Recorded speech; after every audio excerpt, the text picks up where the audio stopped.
عمر اور رزق میں برکت کے لیے کوئی وظیفہ بتا دیں. اس میں نے بتا دیا نا، صحیح بخاری مسلم دونوں میں حدیث ہے، نبی صلی اللہ علیہ وآلہ وسلم نے فرمایا جو شخص یہ چاہے کہ اس کے رزق میں برکت کر دی جائے، عمر دراز کر دی جائے، تو اپنے رشتہ داروں کے ساتھ اس نے سلوک کرے. لیکن یہ بھی تقدیر میں لکھا ہوا ہوگا کہ وہ کرے گا تو یہ ہو جائے گا، تو اسی کو توفیق ملے گی نا. تو اللہ تعالیٰ اس کی عمر میں برکت صرف یہ نہیں ہے کہ ایک بندہ 60 سال کا ہے تو اب 100 سال پہ مرے. کئی 100 سال کی زندگی پاتے ہیں اور کام چوانی کا بھی نہیں کر کے مرتے. اور بعض لوگ 50 سال میں اتنا کام، امام شافعی کی عمر 55 سال تھی صرف جب فوت ہوئے ہیں. چلو شافعی کو تو چھوڑ دیں، اس سے پہلے آ جائیں. عمر بن عبدالعزیز 38 سال کی عمر میں فوت ہوئے ہیں. 38 سال کی عمر میں 3 براعظموں پہ ایسے نقوش چھوڑ گئے ہیں کہ آج دنیا حیران ہے. تو ان کو تو عمر بھی کوئی نہیں ملی ہے. یہ نہیں ہوتا کہ آپ کو عمر کتنی ملی ہے، آپ نے اس عمر میں کیا کیا ہے. آپ اللہ تعالیٰ آپ کو اسی ٹائم میں اتنی برکت. میں اپنے لیے آپ کو بات کرتا ہوں، میں کسی کیا بات کروں، میری زندگی خود اس چیز کا نمونہ ہے. آج جب لوگ یہ نہیں کہتے ہیں یار اس نے اتنے ویڈیوز چڑھا دی ہیں، کتنے بیٹھ کے ریکارڈ کرانا رہنا، حالانکہ ہفتے میں ایک ریکارڈ ہوتی ہے، صرف روزانہ ہوتی بھی نہیں ہے.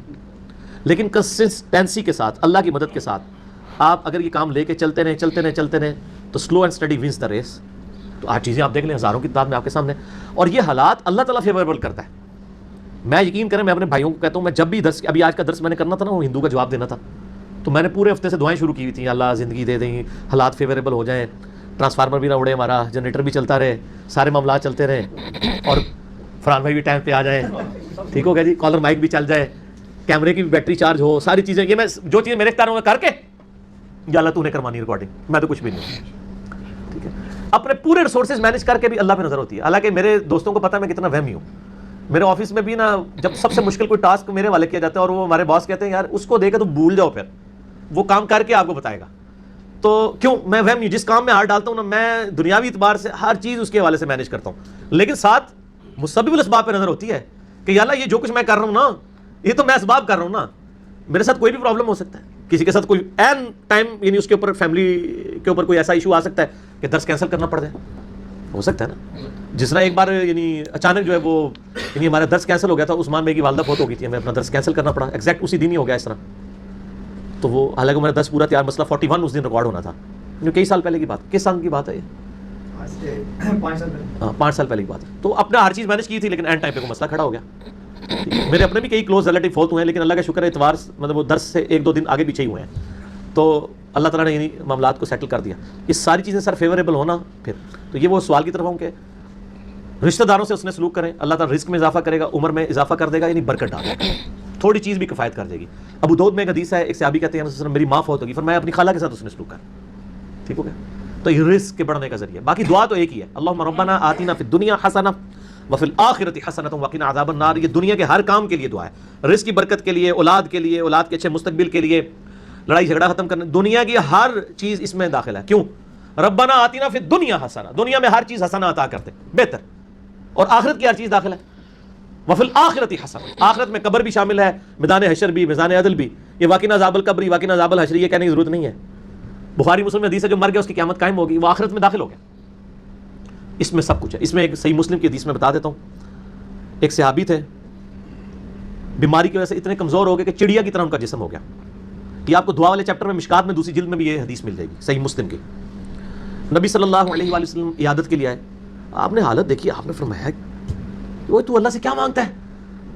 آپ کو پتہ چل گیا کہ مسئلہ کوئی گمبھیر ہے. کیا یا رسول اللہ، میں اللہ سے ایک ہی دعا کرتا ہوں کہ یا اللہ جو تو نے مجھے آخرت میں عذاب دینا ہے نا، وہ دنیا میں دے لے.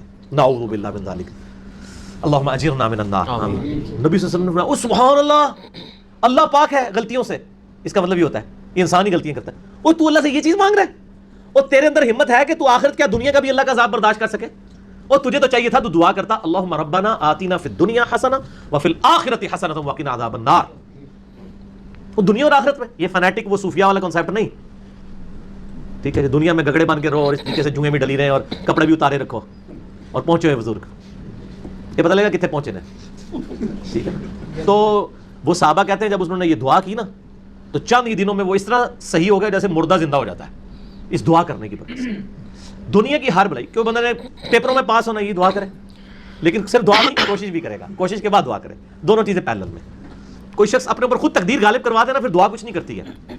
یعنی ایک بندہ کہ میں بسم اللہ پڑھ کے ساکٹ میں 2 انگلیاں ڈال دوں، نہیں، وہ آپ نے اپنے اوپر تقدیر خود غالب کرا لی ہے. آپ کہ نہیں میں بسم اللہ الذی لا یضر دعا پڑھ لوں اور جا کے میں جناب کوبرا صاحب کے آگے ہاتھ ایسے کر دوں تو سر وڑ لے گا تو ہم چھڑے گا نہیں، کیونکہ آپ نے خود اپنے اوپر تقدیر غالب کروائی نا. جب آپ اپنے اوپر خود تقدیر غالب کرواتے ہیں، آپ بسم اللہ الذی لا یضر پڑھ کے، یہ تو نہیں کہ اسٹیئرنگ سے ہاتھ اٹھا لیں اور آنکھیں بند کر لیں تو جا کے ٹھوکیں گے سیدھے. جب کوئی شخص خود تقدیر غالب کرواتا ہے پھر دعا کچھ نہیں کرتی اس کو. دعا ہے تدبیر کے ساتھ، کیونکہ اس طرح دنیا کا نظام نہیں چل سکتا تھا نا. تو یہ ان دعاؤں کا یہ ہوگا کہ جو ناگہان، اسی لیے آپ دیکھیں حدیث کے الفاظ کیا ہیں کہ ناگہانی آفت، خود لائی ہوئی آفت نہیں، ناگہانی آفت. آپ جا کے سانپ کے بل میں جا کے ہاتھ کو سیڑ دیں اور آپ کے میں نے پڑھا اعوذ بکلمات اللہ التامات من شر ما خلق، کچھ بھی نہیں ہونا، کیونکہ آپ نے اس دعا کی خود وائلیشن کر دی ہے. ناگہانی آفت ٹلے گی اس سے، ٹھیک ہو گیا. اور جو آپ اپنے اوپر خود طاری کریں گے وہ نہیں ٹلنے کی، وہ اس طریقے سے نہیں ٹلے گی. اس لیے یعنی یہ دعائیں وغیرہ پڑھیں، اس کے بعد تدبیر بھی کیا کریں.